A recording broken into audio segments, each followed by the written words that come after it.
Welcome to PodCentral by WiselyWise, an Impact of Education and Knowledge podcast series.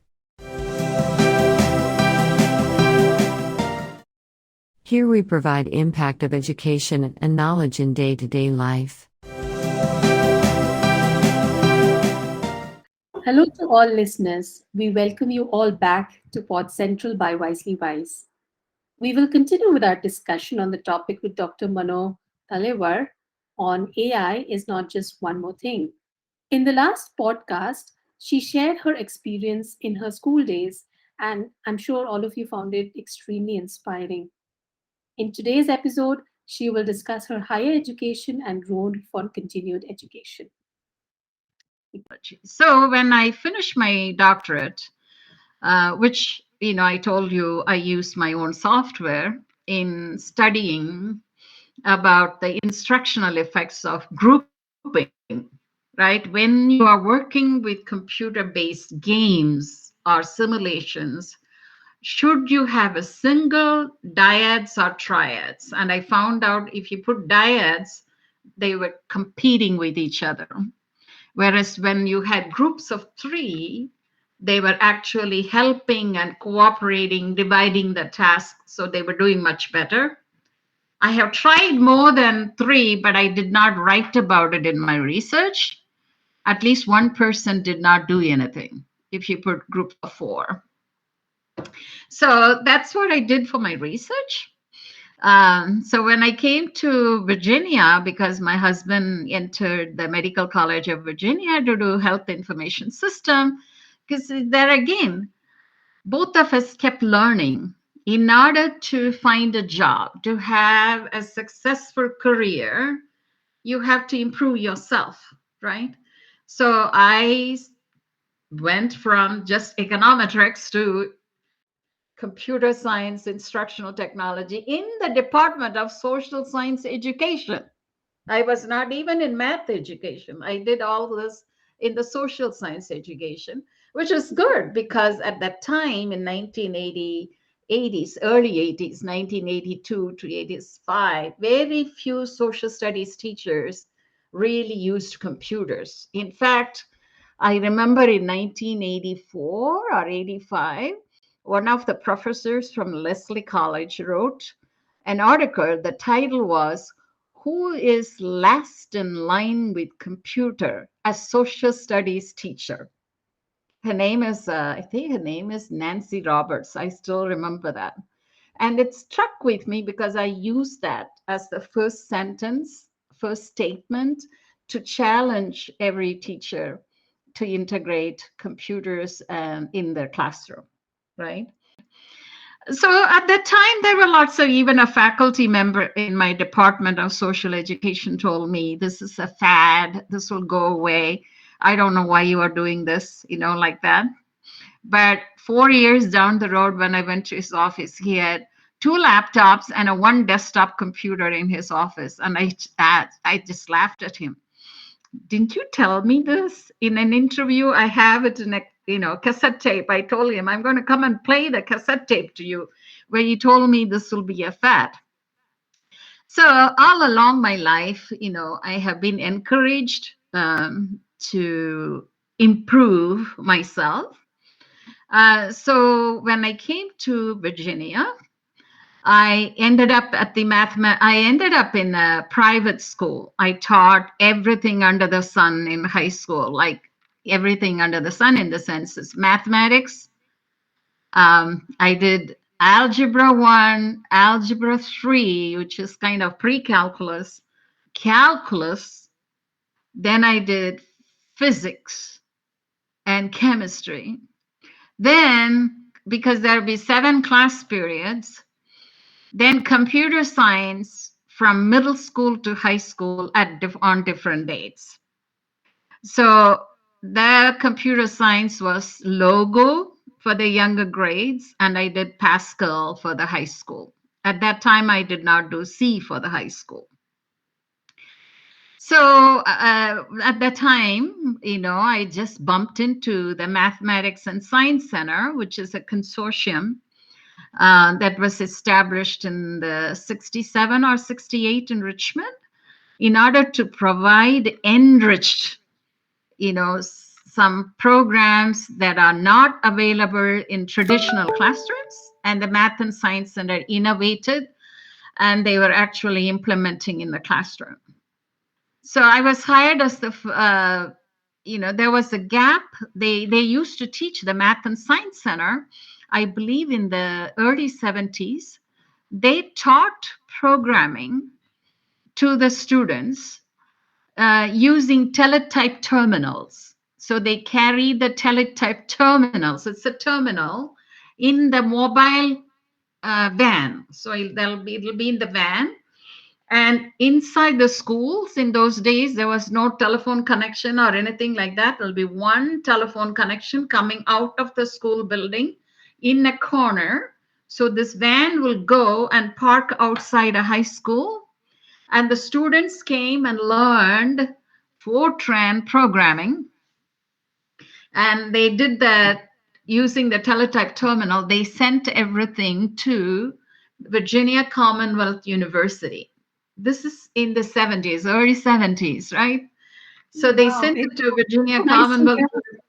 Yeah, Virginia Commonwealth University. And it'll take time, 3 days for the printouts to come. It was sent to VCU, and the printout will come. From the Math Science Center, the assistant will go and pick that up and sent it by Pony. Pony is the mail system that happened between the Math and Science Center and the schools.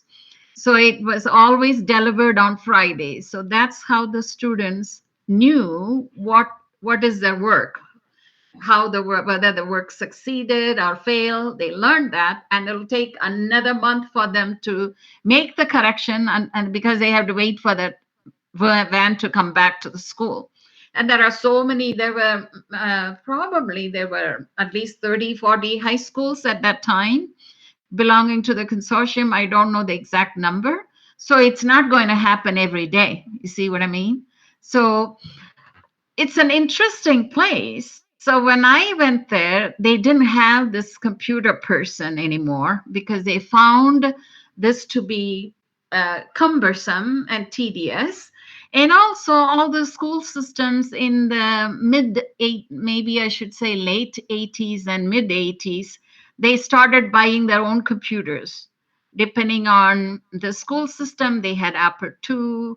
I don't think there was Macintoshes at that time in the schools, in our schools, but they had Apple IIs and IBM PC Junior. So they had these computers, and therefore there was no need for the Math Science Center to send these vans. And so they didn't have a position. So in 1988, when I came by, they said, well, the computer coordinators are there in the schools, but how much can they offer integrating mathematics and science and computers? So we would like you to be the technology specialist. And my life changed around. So I started getting into, because I loved math and I loved physics. So guess what? My first project was Lego. You know about the Lego robotics, right? Yes. But there was no Lego robotics at that time. But in 88, between MIT and Lego Dacta, there was a product called Lego Mindstorm. And Lego Mindstorm gave, and the word will be Lego logo. Lego logo. So it is logo language, kind of integrating Lego, right? And so it is. It's an interesting project because the kids had to really understand mathematics and science, and we did not talk about the word engineering design. But they were designing machines. They were designing a roller coaster. They were designing a conveyor belt. The first project is traffic light. So that's the first project that was actually packed in the kit. And so 1988, well, 89, February 1. That was my first class, and I changed the format of the Math Science Center at that time because this is going to take time. The kids have to learn how to put together Lego pieces, they have to understand the programming, and they have to think about problem solving, and they have to come up with the problem on their own and create. So Math and Science Center said, if you want this project, you need to give us 5 days. So 5 math class or 5 science class. But when I go there, I will stay with them for 5 days. So the first school I entered is a school that is in a low income community. Normally, children see at least one crime on their way. And I was getting out of my car trying to get all these kids, because I had to carry 10 kids for the 20, for a 30 student classroom. And I got down and I saw this big poster, February 1, Black History Month. So I said, this is Black History Month. What am I going to do? I have to turn this around, right? This is a Lego. I don't want to show this as a Lego project. I should help these kids to celebrate Black history. It dawned on me that the first project, Traffic Light, is an interesting project for these kids because traffic light was invented by Garrett Morgan, who is an African American inventor. So I went in there. I didn't say anything to these kids, and I started my first project. And the kids actually put the traffic light together. By the end of the first day, they have the traffic light done because they gave me extra hour. And one kid came and asked me, Dr. T, do you know who invented the traffic light? I said, no, I didn't know. I just pretended. You tell me about it. And he was very proud to say, it's Garrett Morgan. And then the next day, when I told them that they are going to learn more, so the next day, I think I taught them gear ratio because they were going to do merry-go-round. So I taught them gear ratio, and they finished the merry-go-round project. And then I told them on Thursday and Friday, I'm going to give them time so they can do their own project. You know what they ended up doing? One group built, this was not a Lego project, but they decided they wanted to do a creation of everything that was done by African American inventors. So even they found out the Washington, D.C. layout was done by an African American. So they came up with the Lego project. They did that. Someone did the carnival, ice cream, something like swirling things. So different projects. And then they put together a database. And in AppleWorks, it's not a big database. There was no Microsoft Access at that time. The school used Apple IIe and Apple IIgs computer at that time. So it was done in AppleWorks database. So these students, we may say low-income students, low-income schools, like normally they use the word underperforming. In my opinion, if we encourage them, they inspire you. They inspire you. So the same way, the way that I got more into digital game design was just like this. My life grew, at the Math Science Center. And then from the Math Science Center, I had more opportunities to work with the minority students. When I say minority students, in those days, all of them are African Americans because I worked very closely with Richmond City Schools. And therefore, I had more opportunities with the teachers, and then the teachers would invite me. Then I get to work with the students. So, and then from there, I came to Chesterfield Schools, and there I did different type of work, mostly working with the teachers, because my job was to offer professional learning experiences. When in those days we called it professional development, I call it nowadays professional learning experience. And then from there, I went to the Science Museum and I put together community technology centers because there is no point in me telling the teachers are integrating technology in the classroom, but most of the homes did not have access. So in Richmond City, there are community centers.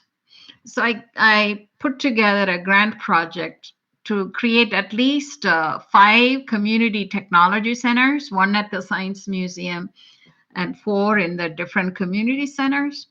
And so when I put together those community technology center, I observed how these students are excited about learning, right? When they come there, they don't think of just playing. They don't think of that because I always believed, even from 1988 when I started working at the Math Science Center, students should not be consumers. They should be creators.